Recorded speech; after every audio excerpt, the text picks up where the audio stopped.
আমাদের হুজুর বললেন বগুড়ায় মাহফিল করার জন্য বড় একটা স্টেজ, বড় একটা মাদ্রাসার আয়োজনের মাহফিলে আমি যখন ওয়াজ করতে গেলাম, তখন আলোচনার শুরুতে মাদ্রাসার হাফেজ ছাত্রদেরকে পাগড়ি প্রদান করা হবে। পাগড়ি দেওয়ার জন্য আমরা আলেম ওলামারা সবাই দাঁড়ায়া গিয়েছি। তখন নাম ডাকা হলো, এবার পাগড়ি দেওয়া হবে হাফেজ মুয়াজ রহমতুল্লাহ আলাইহিকে। আমি অবাক হয়ে গেলাম, জীবিত মানুষের নামের পিছনে তো রহমতুল্লাহ আলাইহি বলা হয় না, কোন মুয়াজ রহমতুল্লাহ আলাইহিকে পাগড়ি দেওয়া হবে?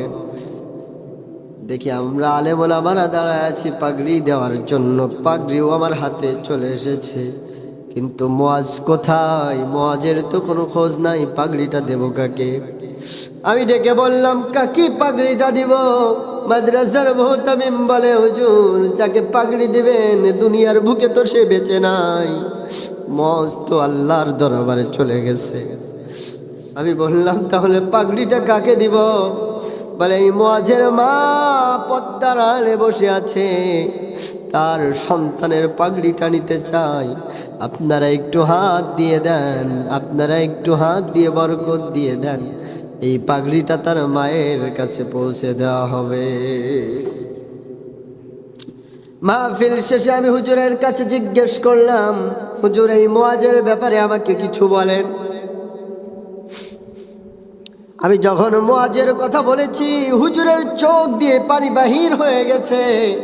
মাদ্রাসার মুহতামিমও জোরে জোরে কান্না শুরু করে দিয়েছে, দুজনই কাঁদছে। আর মুহতামিম হুজুর আমাকে বলল, হুজুর এই মুয়াজের কথা কি বলবো, কলিজাটা ফেটে যায়। মুয়াজের কথা বলতে গেলে কলিজাটা ফেটে যায়। এই মুয়াজ আমার মাদ্রাসার একজন গর্ব ছিল। এই মুয়াজ সাধারণ কোনো সন্তান না। এই মুয়াজ মাত্র 18 মাসেই কোরআনের হাফেজ হয়ে গেছে, খুবই মেধাবী স্টুডেন্ট।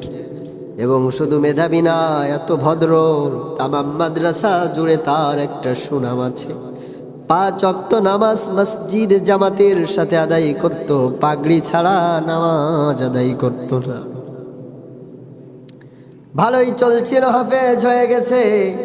এই তো কিছুদিন আগে মুয়াজের প্রচুর জ্বর হলো, মারাত্মকভাবে জ্বর হয়েছে।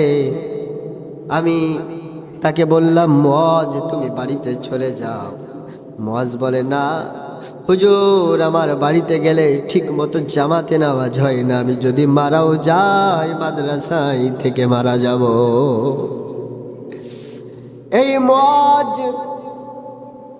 ছোট্ট, এই মুয়াজ ভালোবাসার এই মুয়াজ তার মাকে খবর দিয়েছি, মায়ের সাথে বাড়ি যাই না, মাদ্রাসার ভালোবাসায় নামাজের জন্য কোরআনের জন্য মাদ্রাসায় থাকে। ভালোই চলছিল, হঠাৎ করে জোহরের নামাজটাও মসজিদে আদায় করেছে। নামাজ পড়ার পর থেকে প্রচণ্ড জ্বর শুরু হয়ে গেল, আর বিছনা থেকে উঠতে পারল না। আমরা রাতের দিকে তাকে বগুড়া শহরে হসপিটালে নিয়ে গেলাম। গভীর রজনী রাতে মুখের ভিতরে অক্সিজেন দেওয়া, এভাবেই দুনিয়ার থেকে মুয়াজ বিদায় হয়ে চলে গেল। আমাদের এই মুয়াজ চলে গেল। মাদ্রাসার গেটের সামনে আমাদের এই মুয়াজকে কবর দাফন করেছি, কবর দিয়েছি। কিন্তু মাহফিলের এই তো কয়েকদিন আগে তার মা আমার কাছে কল দিয়ে বলে, হুজুর প্রত্যেক হাফেজ ছাত্রদের পাগড়ি দিবেন, আমার মুয়াজের পাগড়ি কি দিবেন না? হুজুর আমার মুয়াজের পাগড়িটাকে দিবেন না? হুজুর আমার মাও নাই, আমার আব্বা নাই, হুজুর আমার স্বামীও নাই, আমার এই এতিম মুয়াজ ছিল আমার বেঁচে থাকার ভরসা, আমার আশা। খুবই গরিব মানুষ, মাদ্রাসার খরচ চালাইতে পারতো না, মাদ্রাসা থেকে তার খরচের ব্যবস্থা হতো। আমার এই সন্তানকে নিয়ে আমার আশা ছিল, ভরসা ছিল।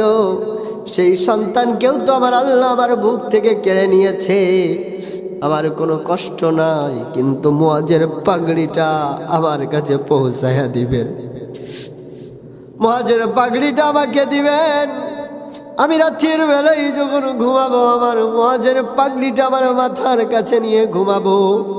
আর আমার ওয়ারিসদেরকে আমি বলে যাব, আমি যখন দুনিয়ার থেকে বিদায় হয়ে চলে যাব, আমার কাফনের কাপড় কেনা লাগবে না, মুয়াজের পাগড়ি দিয়ে আমার কাফনটা করে দিও।